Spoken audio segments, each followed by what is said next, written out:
Good morning, everybody. It's Tracy from Kangoo Club Kicks, and welcome to another episode of What Has Changed Your Life.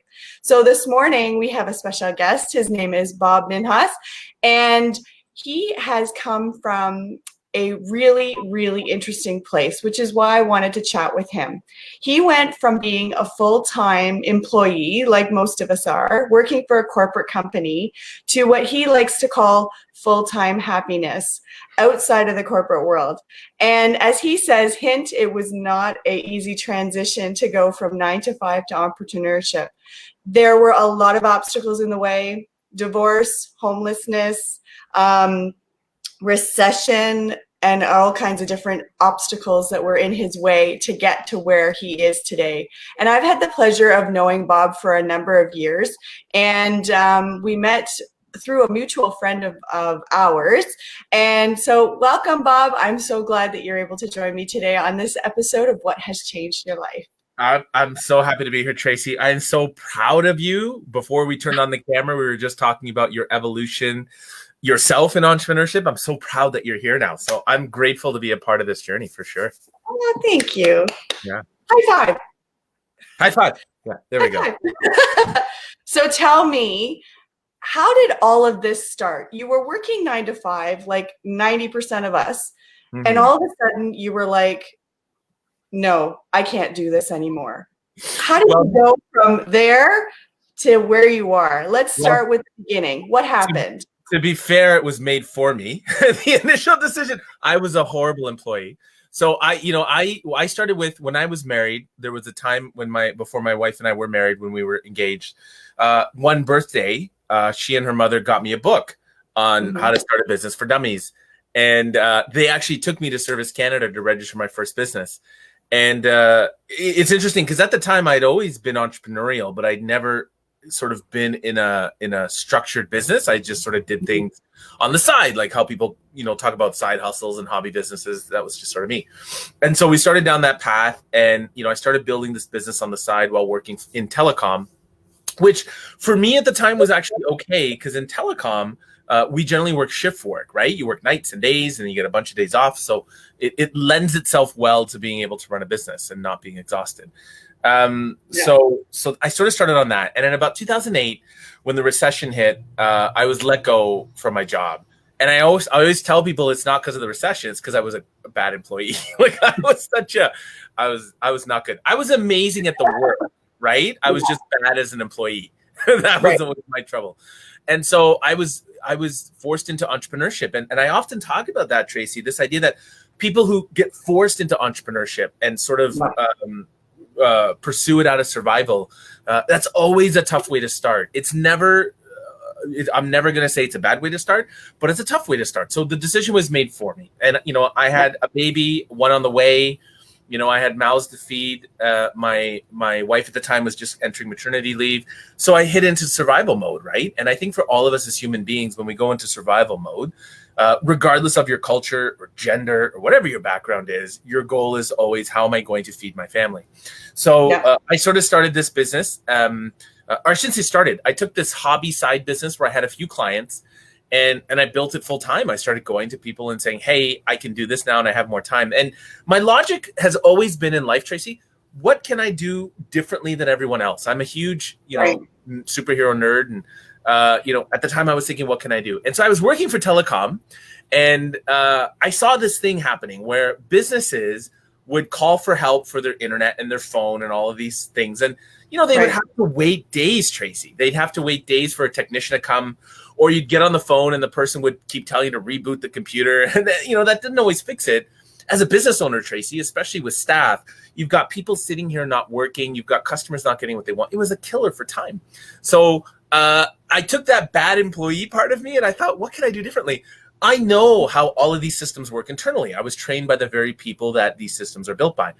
Right. So I said, okay, I'm going to launch this full time. And every time I approached a customer, I said, look, right now, when you call for help for your internet or phone, you're waiting 2 hours to get someone. They're telling you to do something basic, and then it doesn't work, and you're waiting. You're frustrated. You're frustrated, right? And you're waiting, 2, 3, 4 days for a technician to come within an 8-hour window, right? Like, it was horrible. Right. So I would call them, Tracy, and I would say, hey, remember me? Yeah, listen, what if I could tell you that every time your internet goes down, I guarantee I'll fix it in 2 hours. Like I guarantee in 2 hours it will be fixed, because I knew exactly where all the problems were. So people love that. So I started building this business around that, and it got into, I was doing IT repair, I was doing audio video work, security systems, phone. I sort of melded into all these things under one core thing. I could do something faster than the big guys couldn't. That was it. And people didn't have a pain in switching. They didn't have to get all new equipment. I knew all the equipment. And here's the best part is when I left, when I was asked to leave, I still knew people on the inside. And so what I would do is I would call them and I'd say, look, I need you to ethically help me. I have these customers that need this help. I'm going to do this work. All you have to do is this part. And, I always made sure it was ethical, because that was the thing. I lost my job because I wasn't playing by the rules. I never wanted to put anyone else in that. So that was my niche. Renegade. Right? That was, well, there you go. But that was my niche. My niche was I can do things faster than the big guys. So believe it or not, Tracy, over time in this forced scenario, my business started to grow. I actually got a contract with one of the telecom companies. They would say, Bob, listen, we know we're really bad at doing this for our they had a particular client set, which was new builders. We're really bad at setting up their new home sales center. We want you to go and do all of it, and we'll pay. And so I used to get paid by the very telecom company that was, I guess, my competition. And because, they started getting smart, they were focused on, we need to help our customers more than we can move the big machine. So I built this niche, and then, everyone was calling me, and then it spilled into HGTV. I started getting all of these opportunities with Homes on Homes and Scott McGilvery, and working with Brian Baumler's team. And it was because, again, I had this niche. I could go in when these guys were doing these. You could go in and fix it. Yeah. Right. And talk about how to get this technology done for the consumer, not for the company. And so it was amazing. It was building. We were making tons of money. But here's the thing, Tracy. I was forced into this. So I never took a class around how to do my books.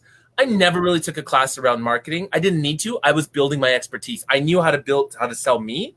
I never knew all these other quotes. I didn't know anything about hiring employees or contractors, WSIB, Revenue Canada. Like literally, people don't know there are courses that are free that you can take on how to do business with Revenue Canada. I didn't know.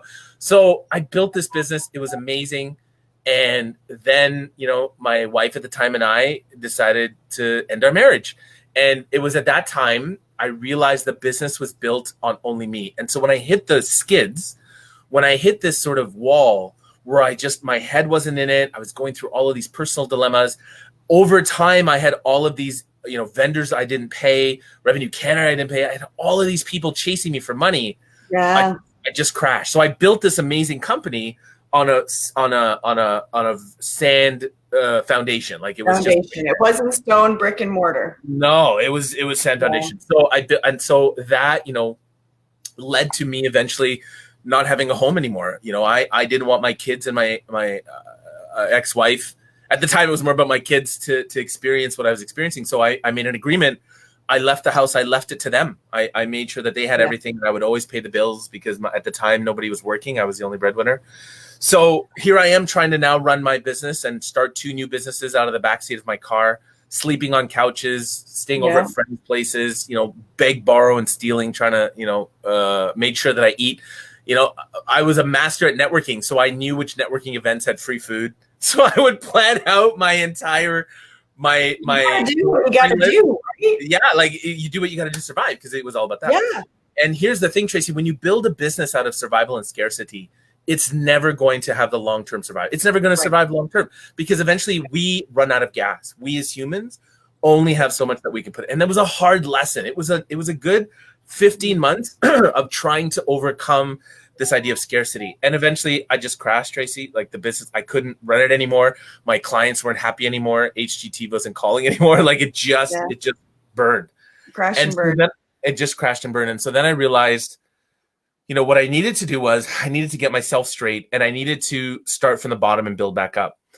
So I ended up swallowing my pride. And, after 8 years as an entrepreneur, going back to the workforce was really tricky, right? Yeah. And I talk about remember, I had met you when you were going back to the workforce, and you had moved to like Halton or wherever the hell you was.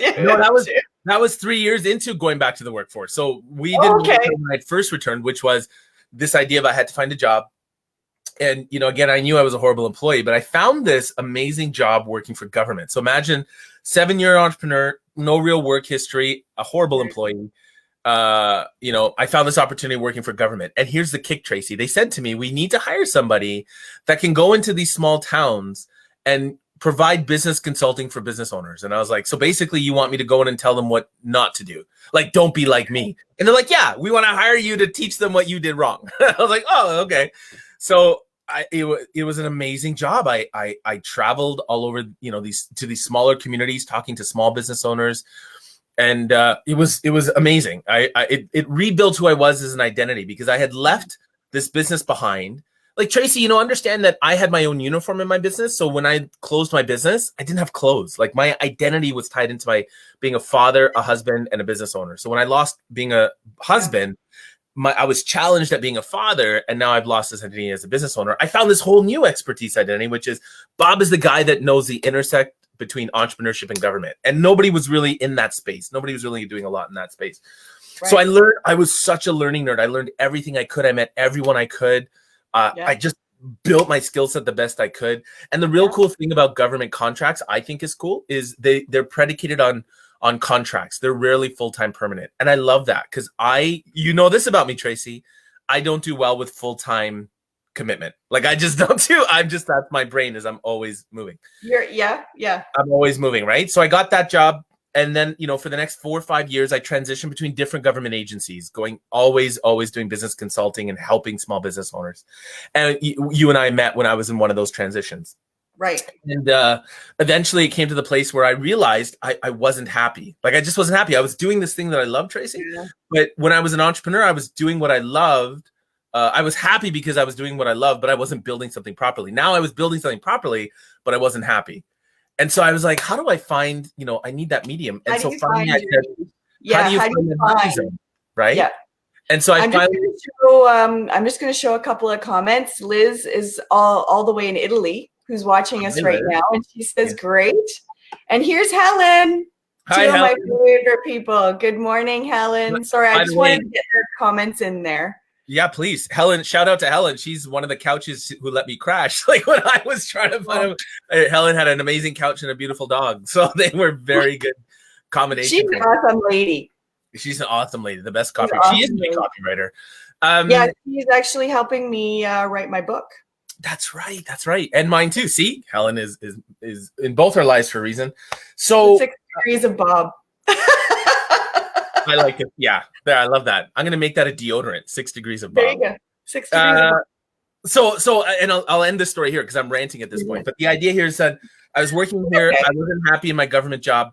I decided to take a leave of absence and really figure out what I wanted to do. And I took that time off. I had people who were telling me I was crazy because by this time, Tracy, I had a full-time, permanent, high-paying government job. Like, I was having benefits. I had benefits that. Like, you're like, that's a benefit? Like, wow, they do that? Yeah. But I wasn't happy. So I made that decision to say, I need to find a way to do things right and find my happiness. And it took me a good year and a half. Like, it took me a good year and a half of really figuring out what that happiness was, how to build it. I had to start from scratch again because, again, I had left my network behind of small business because I closed that business. I built this new network of government employees that didn't understand I wanted happiness over security. Yeah. So again, I started from scratch, and you were one of the few people I met then. And so that was sort of the journey. I know that was a long rant, but that was sort of this journey of going from figuring it out, like being forced into it, to making the choice of this is what I want to do. And what I tell people, Tracy, is, there's two things to get across in that story. Is number one is this idea of the fluidity of entrepreneurship. I don't like when people say, if you're not running your business full time with employees, you're not an entrepreneur. That's bullshit. Pardon my language.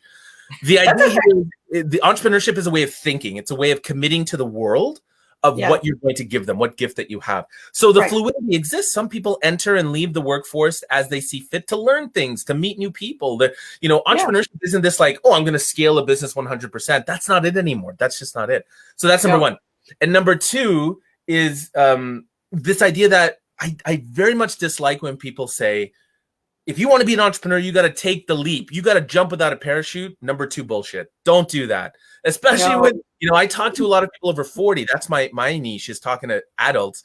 And the idea here is, we've got commitments, right? Yeah, we've got lives, we've got families, we've got children, we've got mortgages, we've got marriages, and when I made this leap, I planned it. I was like, okay, this is what I need to do, how I'm going to do it. And so there's no sexiness in what I did.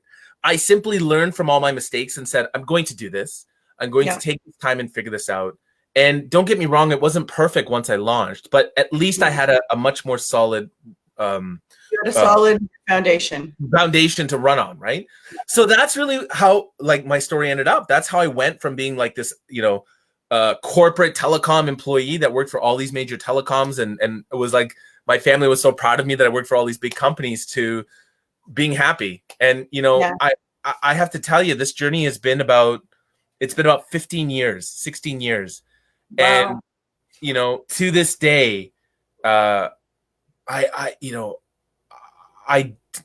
a lot of regrets, but I don't regret making this decision. When I think about the only regret I might have, which I'm working on in terms of internally, is I wish I did this sooner.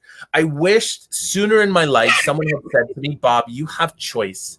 You have the choice to live the life you're living now, which is making you unhappy, or you have the choice to live a better life. And it takes us so many years, Tracy, to figure that out. But yeah, that's my long rant. That's what, an hour? Sorry. No. That's okay. So I want to dial it back a little bit, because I have a couple of questions. So, because I'm sure people out there's a lot of people that have gone through really hard things, right? You went from, getting divorced. That's devastating enough. And then losing your job and being kind of homeless, living off couches. Most people, that would break them, and they would be down for the count and would not be able to get up. So my question is what in you were you able to pull from to get yourself back up again? Because that's a lot, like right there. Yeah. And how did you get back up? What made you get up in the morning? You know what? I wish it were a Rocky story. What it started with was I had lots of people who were willing to help me. And I'll tell you, that was actually detrimental to me, because I wasn't willing to do the work. I had people that were willing to give me a place to stay. I had a mom that was still very supportive. And all of us would say, well, that's really helpful. It absolutely was, but it didn't teach me how to find that resiliency or that spark within me anymore. I just fell into this depression. And that's what it was. I fell into this depression, and I let other people take care of me. And it wasn't until, so to your point, it wasn't until those resources started drying up that I started realizing I need to figure this out for me. I need to do this for me. I got to stop being the Bob I was and be the Bob I want to be. The whole reason, one of the main reasons that led to my divorce was I wasn't happy of who I was. Like, I wasn't happy with me. And I took that out on my ex-wife. And I just ignored it, and I numbed it with addiction. I had so many addictions, from alcohol to smoking to food. Food was a big addiction for me. Yeah. And, until those resources dried up, that's when I started finding that entrepreneur within me that started saying, you need to figure this out for you. And I started looking for anchors. And so when I talk to people about entrepreneurship, often we talk about what's your why. I believe in that philosophy, but I think you need an anchor, which is your why, which to me was my children. I had this thought of my kids growing up and people saying, what does your dad do? And they would say, I don't know. Right? I don't know. And maybe there's a bit of ego in that, but I didn't want them. My ex-wife gave me some really great knowledge. She said, your daughter, for example, is going to marry you. She's going to find a man like you. And that terrified me. And I started thinking, my boys becoming men like me. And I didn't want that. So that's what really switched in me, was I didn't want them to be people that I didn't respect. Like, how do I build? I always wanted to build humans that contributed to people. Like, that was always my life. I always wanted to contribute to people, but I couldn't. And so I thought, how do I do it? So it started like swallowing my pride, asking for help, willing to clean toilets and brush floors, and clean floors and brush toilets, and take the shit and just let people kick me and punch me. And because, at the time I felt like I deserved it, all for this idea of getting stronger and getting better. And so this evolution that came, that's what I hung on to was I just had this idea of having children that didn't want me as their father. And it just broke me. And it's almost like, people say this, it's almost like until you break all the way, you can't come back. Right? Like when you have situational depression, when you hit rock bottom, that's the only time you can make that comeback.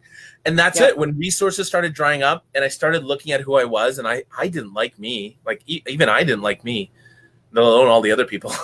I just wanted to do better. And that's what it was. And so I started thinking, first of all, who are the people that are living the life I want to live? And I started following them and doing what they did. And then I started building this resiliency in me. And I started doing friendectomies. I started cutting people out of my life that wasn't going to lead me to being the Bob who I wanted to be. Yeah. And that's really what it is. Like I wish it was a Rocky Balboa, but that's what it was. It was just this one break, this one like moment in time when I had an image of who my kids were going to be and who they saw me as being. And it just started from there. And it wasn't smooth. I still had fallbacks. I still, tripped over myself. But I'll tell you, I believe a lot in the law of attraction, and this idea of that break and that idea of having to do better. That's when that opportunity with government came. That's like, imagine a guy that hasn't worked in 7 years, has no experience in government. Imagine they offer him that job. Like, yes, it just that's really where I pulled out of, was finding an anchor. And that's, by the way, that anchor is what I still hold on to today. So even though I'm happy, and even though I've built a life that's way better for me, and every day it gets better and better, I still held on to that anchor. What are my kids going to say at my funeral? Am I going to be the person that's helped them catapult to something better? Right? Yep. I always think in my mind, like, how am I evolving them to have the choice of being better people? I never want to force them. I always want them to have a choice. I never in their life, Tracy, want to hear them say, I didn't have a choice. I never want that for them. Yeah. So that's how I build everything in my life now, is around that. That's my personal vision, is whatever I get offered, whatever I do, does this lead to that vision of ensuring my kids have choice? Right. And then you want to model that behavior so that they have that choice. Right? So their mom and I, we have very similar philosophies in parenting, but how we carry it out is different. Mm-hmm. So I do model that. And what I do, though, is I'm very cognizant, because I grew up with divorced parents, as did my ex-wife. I'm very cognizant of, how does my model work in their mom's model? Like, that's a big thing for me, right? I never want them to, that's the one place I don't want them to choose between me and their mom. So I took that choice away. Is I always want them to see how they can, and this is entrepreneurial thinking, I think. Yeah. How can I model what I believe in the world that they exist in? So they exist in this world. They live with their mom more often than me, especially during these times. Yeah. So I think, okay, I want them to learn this. How can I model it in that world? I don't want them to feel this jarring effect, right? So you're right. It is modeling it to them, but it's, how do I model it in a world that they exist in, as opposed to, you have to do it this way. Right. And that's hard. Yes. Right?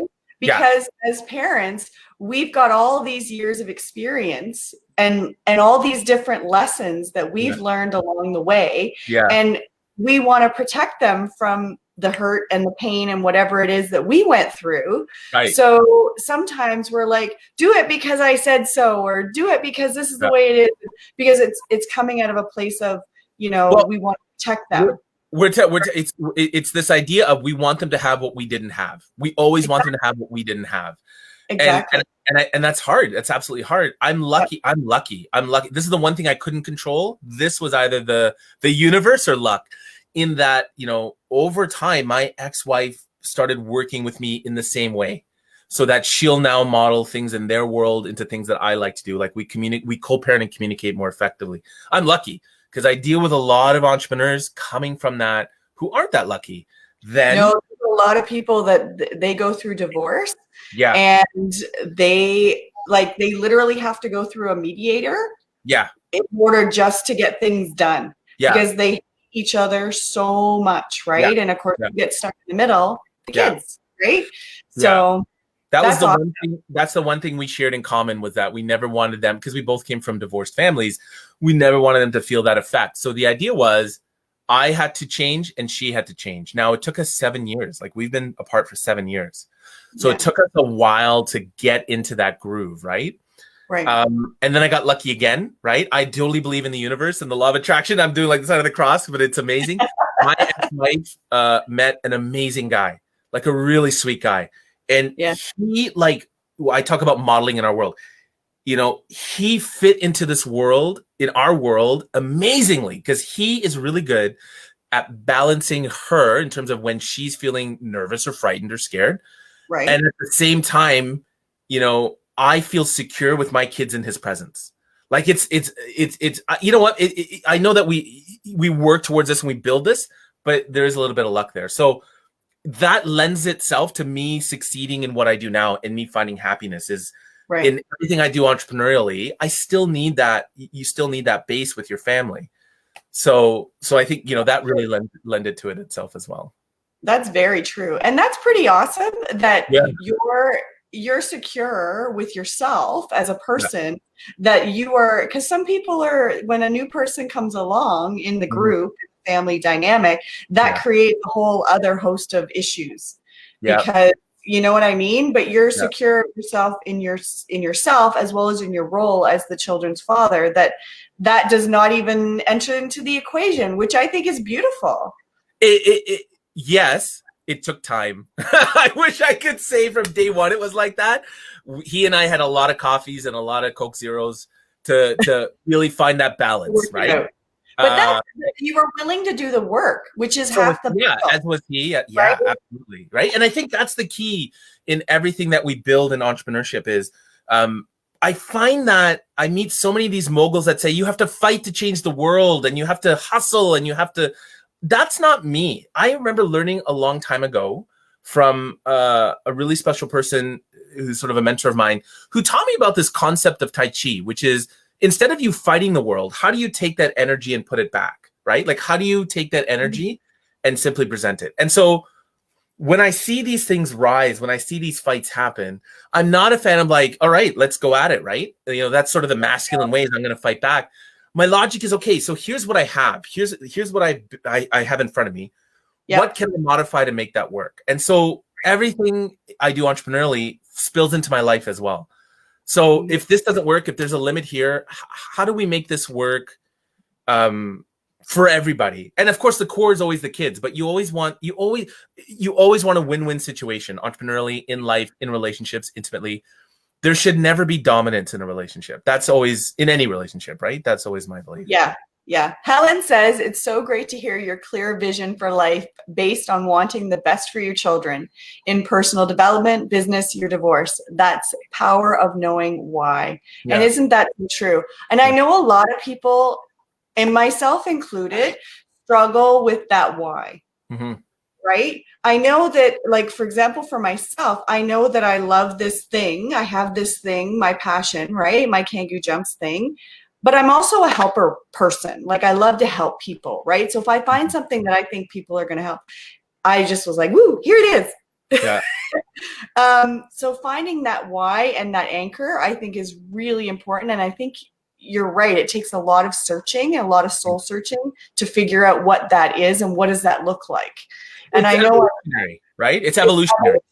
It's that ebb and flow, right? That ebb and flow of things, right? And it's forever changing. Right? It doesn't need to always be this one thing. It can be this thing and that thing and a little bit of that thing and a little, let's spice it up over here, right? And I think that's what makes being an entrepreneur very interesting. Now, entrepreneurship too also has times where you do feel, I know I felt this, and maybe you haven't, but I have, where you've got this beautiful little thing and you want to present it to the world, and then nothing happens. And you've put all this work into it, right? And then you're like, why is nobody seeing this? Like, what's happening here? And so in a way, it's kind of defeating, right? And you just feel like, oh, I just want to throw it all away and give it up. So how do you help? Is it that why that anchors you even more to keep going? Yeah, that's a great question. It's like dating in high school. It's like the problem, or maybe just for me. For all you popular people, maybe not so much. over time, what I learned was, oh, whatever, Tracy. I know you were the popular one. So here's what I learned over time. I think we all, especially creatives, we thrive in routine and systems. And so when I was thinking like, how do I maintain my resiliency in entrepreneurship? It isn't just about, your why is important, but it isn't just about overcoming obstacles with your why. It's how do I have a plan in place? So my goal has always been to create a system that fosters that, right? So I started this way. Now I think we've lost Tracy on the webinar, but I think we're still alive. So I'm sure Tracy's going to come back. So I'm just going to take over. So here's how my evolution works, right? Here I am. I'm back. Hello. Sorry. Okay. I just answered your question. I'm just kidding. Okay. I don't know what happened there. My camera broke. No, we're good. We're good. So I was just about to get into your answer. So the idea here is, yes, I think we as entrepreneurs do really well in routines and systems, right? So my logic was, how do I create something that can flow in that manner? So I started with this. So I figured out that why, that anchor, that why am I getting out of bed? But more importantly, your why should never be rooted in negativity. Does that make sense? So when I see people who are like, my why is so I can show my ex-husband I'm better than him, or my why is so I can show my mom she was wrong about me. When you root it, that's an NLP philosophy that says you're destined to always attract negativity. So my idea is I needed a why or an anchor that led to sort of a vision of happiness and positivity. I want my children to have choice. So not that I want my children never to be a victim. I never want my children to be screwed. I want my children to have choice in life. So the first thing was creating a why that you anchor that's positive in nature, right? And then here's what I did. So then I built this why, and then it fed into my business. So the first thing is my vision. So how does my vision feed into that why? My why is I want my kids to always have choice in what I do. So my vision is I want to create a company or a brand that feeds other people just like me to help their children and their families have choice, which comes financially, which comes with time freedom, etc. So my vision is to create entrepreneurs. I have this philosophy of not everyone's an entrepreneur, but everyone can be self-employed, right? So that's my vision, is how am I creating entrepreneurs? And then when I go from vision, I build my mission. My mission is, how am I executing that? Well, I do it because I do entertaining and engaging education. That's always my goal. I want to teach people, but I want to do it in a fun and engaging manner. I always want to come up with original concepts that get through all of the stimuli and all of the other world plaque, if you will, that exists on our brain and in our mind. Pardon me. And so my mission is to deliver educating and entertaining content, entertaining in that manner. So once I created my why, my vision, my mission, and now I feed this into my goals. Okay, so I have my vision and mission. What are my goals? I usually do it a year at a time because the way our world is changing every year, I thought, let's do it a year at a time. So in 12 months, what do I need to achieve to get me closer to my vision and deliver on my mission? So in a year, I say to myself, I want to impact 20 entrepreneurs one-on-one, or I want to have 30 group classes, or I want to have $20,000 in revenue a month, right? Whatever you think that goal needs to be for the end of the year.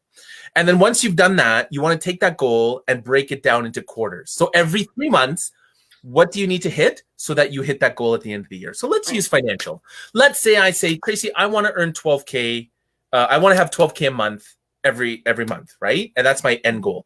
So I know that every 3 months, I need to ensure that I'm growing to that 12K. Right? So in the first 3 months, I want to get to 3K a month. In the second 3 months, I want to get to 6K a month. So I'm constantly evolving those goals, right?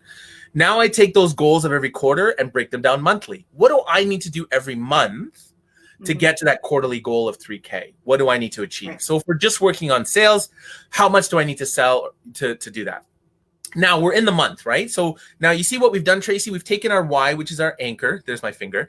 We've built it into our vision. We've now built our mission around it. We've now defined our annual goals. We've broken our goals down into quarters and now broken them into monthly goals, right? Here's where the magic happens. Go ahead. Sorry. I had a question. Sorry. When you're talking about putting down goal, like setting dates, right? Do you find that it's try not to make the date, it has to be done by this date? Because do you find that can change? Like that's okay to change the date of your goal? Like let's say I say, okay, in 3 months, this, I want to do this, right? Yeah. But Yeah. let's say 3 months comes and shit happens, life happens, stuff happens, and that 3-month mark comes, then, and you're like, man, I'm not there. I'm wondering, it's okay to give people permission to change the date. So I think that's what I'm trying to say. Is it okay? Because I think some people get hard and stuck in, it's got to be done by this. And if it's not, I'm a complete failure, which is not true. Right? So that's a really great question, right? Yeah. Yeah, that's a really great question. You've got 2 points in there. So when I work with clients, I do make them commit. And when I make them commit, it's not that I make them commit and say, if you don't hit this goal, you're a failure. It's that you inside this goal is built on your why. So it shouldn't be hard to achieve. Do you see the logic here? You want this why so bad, this vision and mission. These goals, it shouldn't feel like work. If it feels like work, I shouldn't say that. If it feels hard for you to achieve goals, we've defined the wrong why. Do you know what I mean? Like everything should flow. If you're like, Bob, it's so hard to get people on the phone, we've done something wrong. We've defined something. But when I ask them to commit to doing 3,000 by end of quarter, that's your goal. And if you don't hit it, every month, if you're not hitting your goals, what you should be doing is measuring. Okay, this was my weekly goal and this was my monthly goal and I didn't achieve it. Why? And if you look at the why of what went wrong or what didn't work, you've either figured out it's the wrong goal, you've figured out that you're not doing the right tasks, or you'll figure out, and then you adjust. And then when you adjust for month 2, it should allow you then to continue to achieve that goal. So to your point, if you don't achieve your goal, you're not a failure. But if you don't achieve your goal, something's not working. Something's not working, and you need to adjust. You need to adjust constantly because that goal should be a flow of what your why is. So let's use a negative example. Your why is, I'm going to show my parents they were wrong about me. So every year I'm going to earn this much money, right? Yeah. And then every quarter I'm going to earn this much money. And then you don't achieve it. And you're like, I didn't earn this much money. My parents were right about me. I'm a failure, right? So you've defined a goal which is inherent to your failure. Whereas if you say something like, I want to build a life where my kids have choice, and I want to help other parents build a life where their kids have choice. So when I miss my goal, what did I do wrong that I'm not helping parents do what I want them to? Was I too hard on myself? Am I talking to the wrong people? Like there's so many ways to look at it. So I'm answering your question in a roundabout way. No, I like it.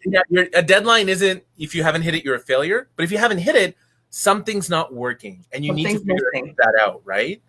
And so to continue what I was saying, so when you've defined those goals in the month, it doesn't end there, right? What happens is you now got to break those goals into objectives. So if you have a monthly goal of, I'm going to earn $3,000 in 3 months, so I need to earn $1,000 this month, $1,000. Your objectives are, how am I going to achieve $1,000? So I need to sell this product or I need to sell this product. The objectives are, what are the pillars that are going to help you reach that goal? Goals are just an overlying target. This is what I'm trying to hit. The objectives are, what is it that's going to hit that target? And once you've defined your objectives, you break it down into actions. Now, Tracy, those actions are the only thing that should be in your weekly calendar. So when I look in the calendar and people are like, Bob, I'm going to this networking event, I'm going to this and that, I ask them, how does that tie back to your objective and then your goal? And half the time they're like, I don't know, I was invited. I don't know. I was doing it. Or I don't know, a friend of mine gave me a free ticket. And then I get mad. No, I don't get mad.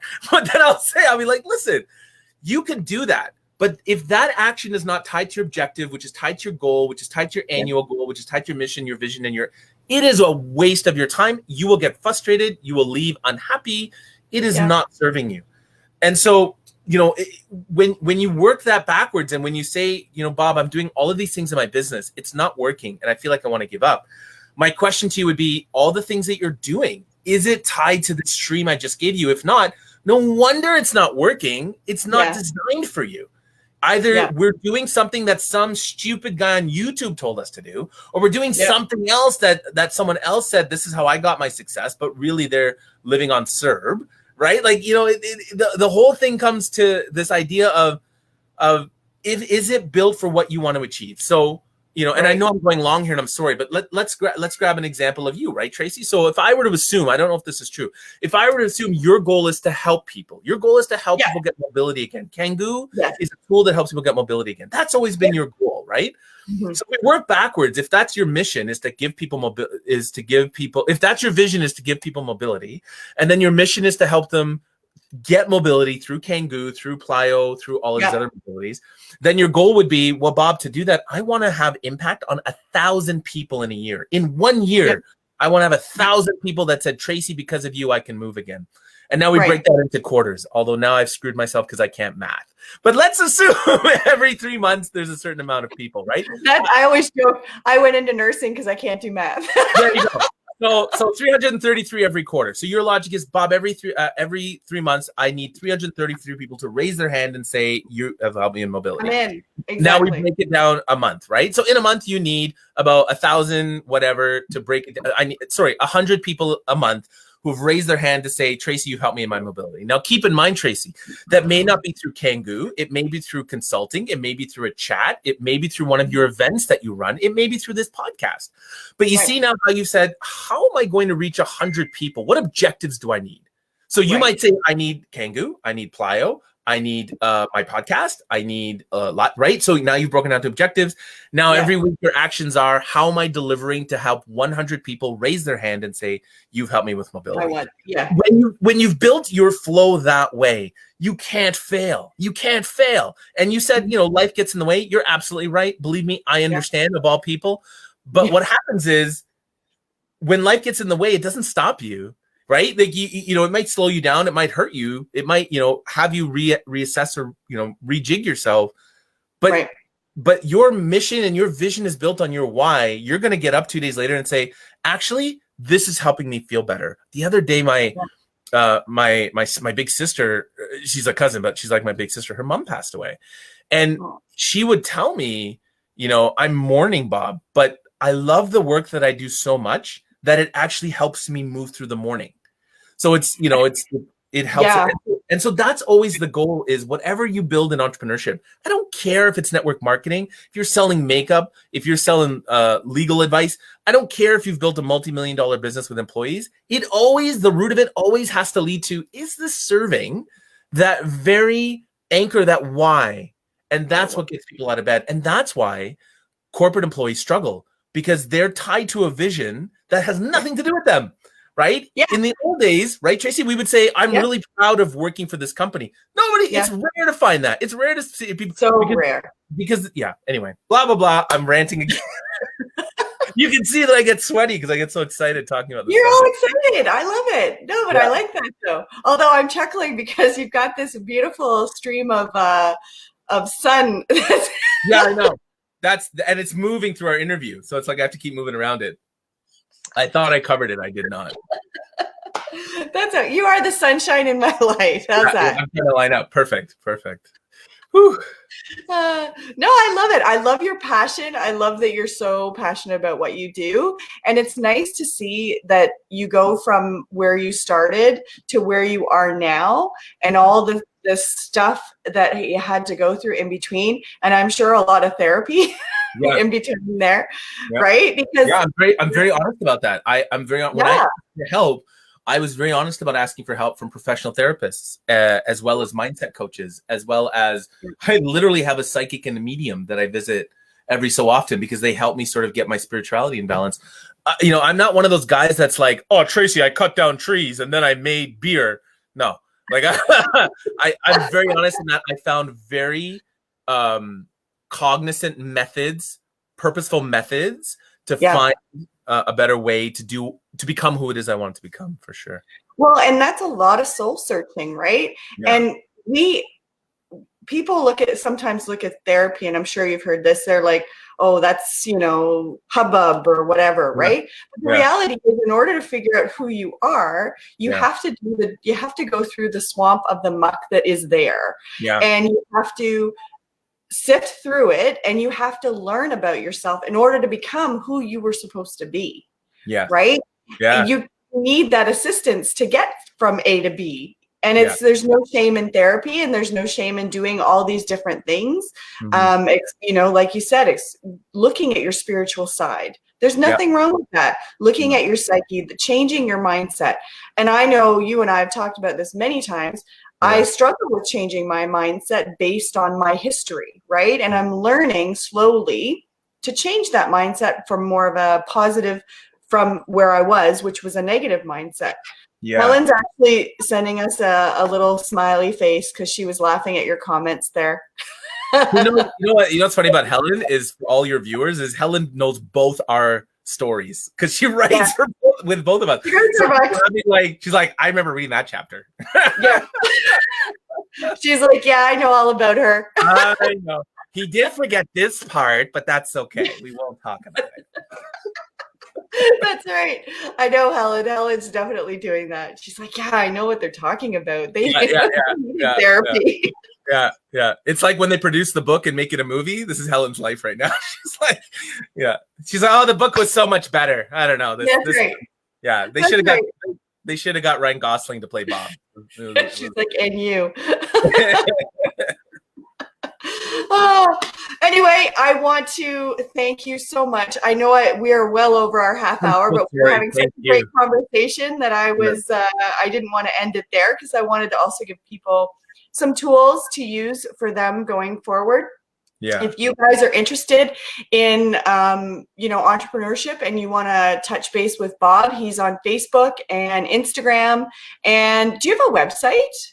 I do, bobminhas.ca. But here's what I'm gonna do. I love games, not like in relationships, but in general. So here's what I'm gonna do. I want everyone who's watching this right now, I want to make an offer. I want to say, listen, if you're watching this right now and you want to talk about your journey of entrepreneurship, whether it's building your business or just struggling with something, I want to give you 30 minutes of my time for free. No strings attached. I'm not even. But here's the trick, Tracy. If they want that time from me, they have to find me either on Facebook or LinkedIn or wherever, and they have to send me a private message. They have to drop your name. They have to say, I saw you on Tracy's podcast. And unless they do that, I ain't answering. So I want to make sure that people who are viewing what you offer here, like people who are in your audience, I want to give them the benefit of everything that I've been able to learn from as well. But I need them to drop your name, and then they get to. Thanks. Absolutely. Well, do that. I think that's a great offer. And anybody that's interested in doing either a side hustle or going from your 9-to-5 to full-time happiness like Bob did, then that to me is like that's a great deal. So thank you for doing that. I really appreciate that for my viewers. So everybody, I hope you enjoy your Sunday. Thank you again, Bob, for joining me today on another great episode, minus the technical difficulties with my camera, on what has changed your life. If you have a story that you want to share, connect with me on Facebook at Kangoo Club Kicks or Instagram at Kangoo Club Kicks, or drop me a message on my website, www.kangooclubkicks.ca. Have a great Sunday, everybody. See you next time.